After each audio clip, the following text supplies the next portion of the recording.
All right. So Brenda, I want you to begin with this because I think probably if people have been around Ridge Point Church for a while, they probably at least recognize your face. I think, how long have you guys been at Ridge Point? Sorry, I kind of threw that question out there. 18 years. I know when we first came to Ridge Point, Brenda and Johnny were two of the bright, shining faces. I was guaranteed, if nothing else on a Sunday morning, I was going to get a hug from Brenda and Johnny both, no matter what. So if you've been around Ridge Point, you've probably recognized that a little bit. But Brenda, I want to get to know you. Before we get into your story of how God's been working, I want to get to know you. So tell me, who is Brenda Cape? How long have you and Johnny been married? All the pertinent details. We've been married 43 years, March 5th. We were married very young. He was 19, I was 18. And I'm a cosmetologist. That's what I do for a living. I love my job. I can say that a lot of the encouragement to go and take that field was from my husband because I would have people doing their hair in my kitchen on a Sunday, and he's like, why don't you go get a license for that? And I'm like, well, it's fun. It's my hobby. Mm-hmm. He's like, no, go get a license. So he actually helped to finance me through school and get me through all that. So he's awesome. He is. And Johnny's one of my favorite people to see on Sunday morning. Yeah. And I know he has a pretty high-pressure job as well. He works hard. He does. He actually does a very physical job. It's mentally stressful as well as physically stressful. He is retiring in June from that job. So, yay, thank you, Jesus. We're excited about that because that's going to open up another chapter in our life. And hopefully he'll figure out something he wants to do. I know him. He's not going to sit at home and watch Bonanza. That ain't happening. So, anyway. So tell me a little bit about how did Jesus begin to pursue you in your life, and then how has he changed you and your personality and all of that? My grandmother was a Pentecostal, and I would spend summers with her in Georgia. And we were in church every time the doors were open, which I probably needed it. But my parents both had some issues. They had some alcohol issues and some problems with their marital life. And so I would go from one extreme to the other. But I always loved spending summers with my grandmother because I got to get in tune with God and what he had plans for my life and that sort of thing. When I was with her, I got that. Sure. Yeah.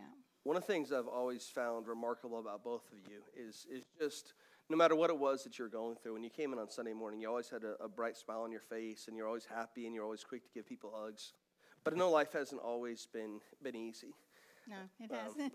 Take us back 14 years ago to when all this really began.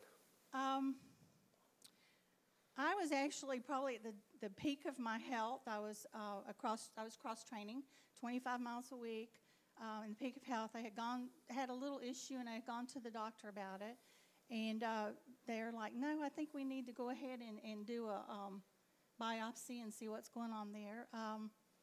And in the middle of all that, I found out that I had stage 3 breast cancer in my left breast. And that kind of put a crimp in my life at that time. It was like I didn't understand because at the time I was trying to serve God the best I could. Hopefully I worked with the youth at that time, and I'm like, I can't deal with this. I don't have time for all this right now. And then I remember sitting in my bathroom on the side of the tub, and the night before I had surgery, I shook my fist at God, and I'm like, I've tried my best to serve you. Why? Why is this happening? And he told me, point blank, you know of me, but you don't know me. And so that was the wake-up call. And it's like, whoa. And I just heard him say, hang on, it's going to be a bumpy ride, but I'm not going to leave you. I'm going to be there with you. Yeah. I think that's one of the things that I've seen from multiple people that I respect in my life that are pursuing Jesus, that sometimes there's moments of raw authenticity where Jesus would much rather you be honest than for you to fake it. So that moment, I mean, you shared part of the story. You were eating organic foods. You're working out. You're in the pinnacle of your health physically and spiritually. And then it just felt like life was falling apart, and there's anger at God. The anger was, I'm like, okay, so he's going to send a bolt down anytime and take me out with it because I'm not supposed to be angry at God. But I was angry. Yeah. I just couldn't understand it. I knew other people went through illnesses and they had problems, but I couldn't understand trying so hard to serve him, why at the peak of my life this was happening, or what I felt was the peak of my life. Right. So obviously at that point you're getting medical advice, and they're Yes. saying, because stage 3, that's pretty serious. We have to act pretty quickly. Yes. So at that point, what's the prognosis? What's the treatment plan? What happens the next couple of years? I was actually initially they had when I sit in the doctor's office or the surgeon's office, and he said, these are your options. One of them was that I could do 35 rounds of radiation followed by 2 years of chemotherapy. And I'm like, no, I don't want to do that. You know, that's going to take up too much of my time. So, and all I heard after that was blah, blah, blah, blah, blah, blah, blah. And then I'm like, okay, so if this was your mother, what would you do? And he'd say, I'd say for her to have a mastectomy. And so I did. And that was tough. Yeah, absolutely. Yeah, that was tough because that, you know, put me being at home and not being able to get out and do things like I wanted to do. But, Sure. yeah. Now, did you have, at the point, did you have any chemo treatments at all, or was I did. I started having chemotherapy after the mastectomy, as soon as I healed from that. And there's a particular time I wanted to share with you guys. I'm going to share it now. Of course, there again, I'm angry because you know, everything's crimping what I'm getting used to doing. But I remember a particular time. I always tried to think positive about all of it. And I'm thinking, okay, so I'm not going to lose my hair. Because there was actually another lady in the church at that time that didn't lose her hair, that was going through the same thing I was. It's like, okay, I'm going to be like Polly. I'm not going to lose my hair. You know, she kept her hair. And so I had, you know, all positive thinking. Yeah, so absolutely. Then I had my wigs picked out and had everything ready to go if I lost my hair. So I was in the shower and I was shampooing my hair, and it felt like I had glue in it. So I'm like, okay, I'm going to rinse it one more time. So I was rinsing it, and if anybody knows me, they know I'm petrified of those large brown spiders we have here in Florida.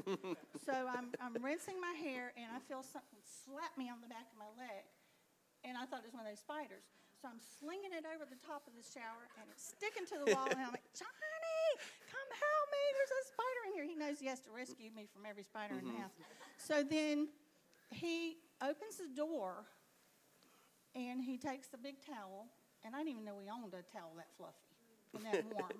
And he wraps it around me. He pulls me out of the shower, and he says, babe, you just lost the back of your hair. It's all gone in the back. I'm like, okay, let me see. So he hands me the mirror, and I look, and I'm like, okay, so I am going to need those wigs after all. And, you know, it was like that was a turning point in me saying, God's got this, and we're going to get through it. But to have him just pull me out and not freak out with me and hold me and comfort me, you know, it was awesome. Yeah, Johnny, you're a good guy, man. Yeah, yes, he's awesome. So at that point, you have the mastectomy, Yes. and right away they have good news. Yes, they actually got all the cancer when they did the mastectomy. So I was cancer-free, totally cancer-free. I was put on 5 years of adjuvant therapy, and I had taken that, and then they decided they wanted to go ahead and do another 5 years. So it's coming into my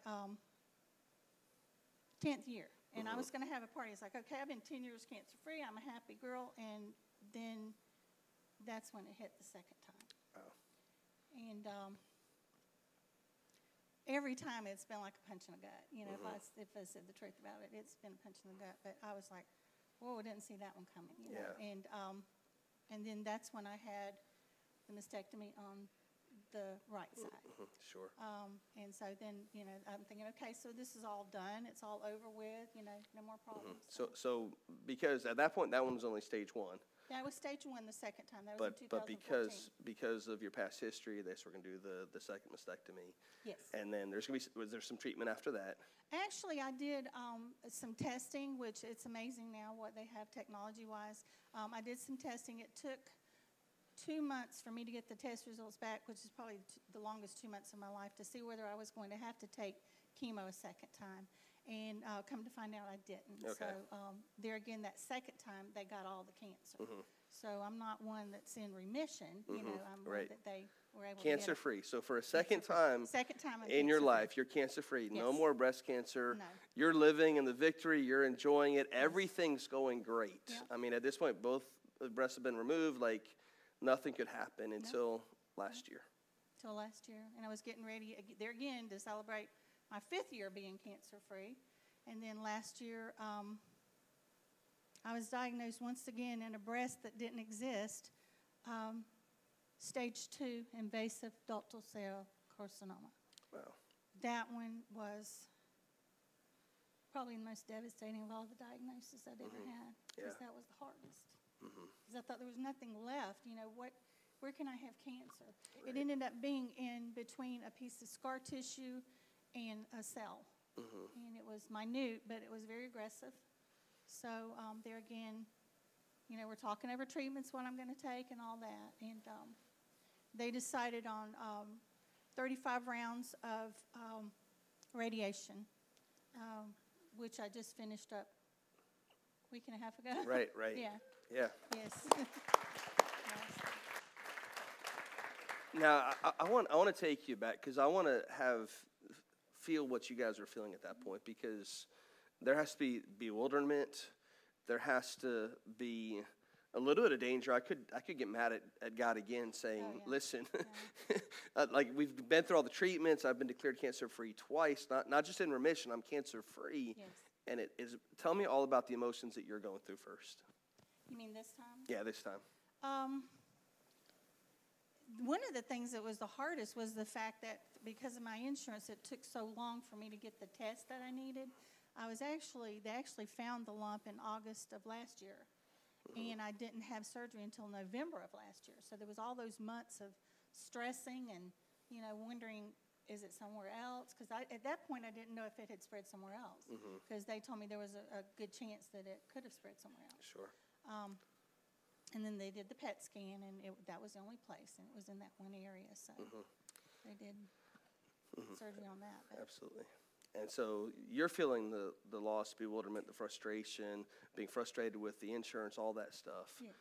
But also know that you have a guy behind you that feels different feelings. Doesn't feel exactly what you feel, but sometimes he feels even more helpless, that he can't do anything to help. He's my rock.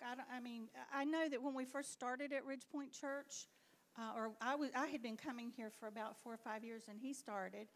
We'd been married 29 years, I think, at that time. And he didn't want to go to church. So he started. So the first time, he was only 2 months out, a new Christian, when I found out I had cancer the first time. So, you know, he's always been encouraging, though. He's always like, you got this. God's got this, you know. And there's times I get aggravated and say, well, you know, whatever. And he's like, no, God's got it. You're okay. You know, you're going to be fine. And so there's always that voice of encouragement there from him, of absolutely. course.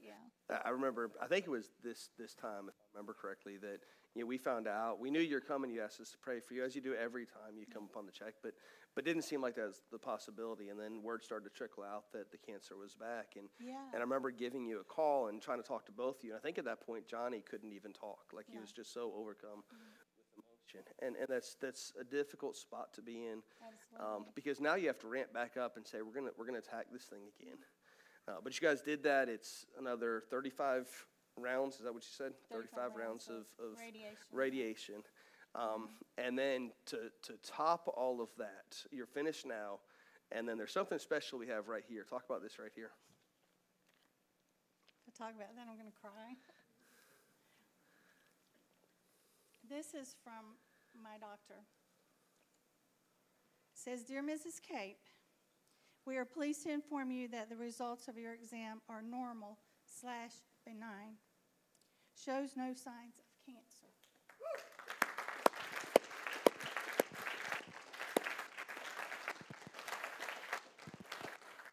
There's one special thing you noted about this letter, though. Tell us about it. Well, the date that the letter was postmarked was February 14th of this year.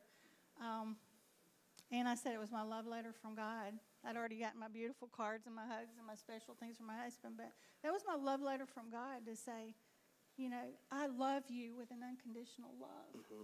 And I think out of all this whole thing is the fact that no matter what, he's always been there. I mean, I kept waiting. I'm thinking, okay, the ball's going to drop. You know, I'm not going to make it through this one. And then it never hit. He was always there. You know, God was always there. Yeah. Absolutely. Now, Brenda shared with me as she came in, because if you've ever sat up on a stage before, it could be a nerve-wracking experience. And we've been talking about this since she began to share this letter. I know she was around a couple of weeks ago. She started walking around showing people this letter and kind of shared her story with me. And so as soon as I heard it, I said, listen, I would love to share this entire story as part of our series. And so a couple of weeks ago, she said, I'm ready to do this. But as the day gets closer and closer, the nerves start to come in. Yeah. And so there's a point where you're like, almost, I can't do this. Yes. And then what? I almost called JJ on Friday and said, JJ, I can't do it. I just. Yeah. But then what happened? What changed your mind? I got up and I do a devotional thing online, and I read it every morning. And there was she always has little pictures. Gotcha. She always has little encouragement sayings, and this was the one that came up, and I printed it off. I sat there and cried for about an hour before I printed it off, and I'm like, okay, God, I got you. It says, as we are healed by Jesus, our testimony needs to be shared with others so that they can also experience healing. Wow. So that's just like, whoa. I mean, I cried. And I'm like, no, I got to go do this, I got to do it. Well, thank you so much for sharing that. I think for a lot of us, we are encouraged by hearing stories of physical healings, of emotional and spiritual healings, to see how God can work. Because for a lot of us, and here's why this conversation is happening today. For a lot of us right now, we're living in the diagnosis. Your diagnosis might not be cancer. It might be something else. It might be fractured relationships. It might be a position in life that you don't want to be in. And we're only seeing a small part of a much bigger story. But right now, you're living in the midst of your diagnosis, whatever it is that looks like. But the letter's coming. And the encouragement is that in the midst of the battle, when Brenda first got the diagnosis, she wasn't thinking about what this letter was going to be like. She was thinking about, how can I make it through today? We're living in the midst, for many of us, we're living in the midst of the diagnosis. But the hope is that letter's coming. Would you please, again, join me in thanking Brenda for sharing her story?